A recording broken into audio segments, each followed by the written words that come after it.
Mutton మునక్కాయ gravy అంటే మా నెల్లూరుకి మహా పిచ్చి. ఇలా చేసుకుని తిన్నారంటే అద్భుత అనాల్సిందే ఎవరైనా. మటన్ అలవాటు లేని వాళ్ళు కూడా అలవాటు చేసేసుకుంటారు నాలాగా. మా అమ్మ నాన్ వెజ్ కర్రీస్ కి పేరు పెట్టిన వాళ్ళు ఉండరు, అలా ఉంటాయి కర్రీస్. ఆ కర్రీస్ అన్ని మా సెసి నేర్చేసుకుంది. మేము ఎలా చేసుకుంటామంటే ముందైతే ఆయిల్ వేసుకొని ఆనియన్స్ ఎక్కువగా కట్ చేసి వేసుకుంటాము. 2 రకాల పేస్టులు చేసుకుంటాము. ఒకటి అల్లం తెల్లగడ్డ పేస్ట్, ఇంకొకటి జీడిపప్పు, ధనియాలు, చెక్క, లవంగ పేస్ట్.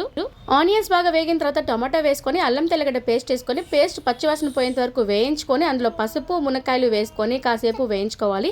ఆ తర్వాత మటన్ ని బాగా కడిగేసుకొని వేసుకోవాలి. నాకైతే మటన్ మీద ఒక బ్యాడ్ ఒపీనియన్ ఉండేది, ఎందుకంటే తొందరగా ఉడకదు ఈ మటన్ అనేసి. శశి ఇవాళ దాన్ని బ్రేక్ చేసేసింది. కుక్కర్ లో వేసి 10-15 విజిల్స్ పెట్టందే ఉడకని ఈ మటన్ ఇవాళ ఏ విజిల్ లేకుండా ఈజీగా కడాయిలోనే తొందరగా ఉడికిచ్చేసింది శశి. అల్లం పేస్ట్ లో కాసేపు మటన్ ని వేపుకున్న తర్వాత ఇంకొక పేస్ట్ ఉంది కదా, అది కూడా వేసేసుకొని ఇంకొక 5 నిమిషాలు వేపుకుంది. ఆ తర్వాత దీనికి ఉప్పు కారాలన్నీ పట్టించేసి కాస్త నీళ్లు పోసేసి మూత పెట్టి మీడియం ఫ్లేమ్ లో వదిలేసింది చాలాసేపు.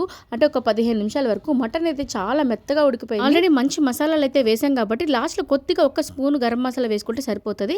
టేస్ట్ అయితే అద్దరిపోయేట్టుంటది. తిన్న వాళ్ళు ఎవరైనా సరే అద్భుత అనాల్సిందే. నచ్చితే మీతో నెల్లూరు అమ్మాయిని లైక్ చేసి సబ్స్క్రైబ్ చేస్తారు కదూ.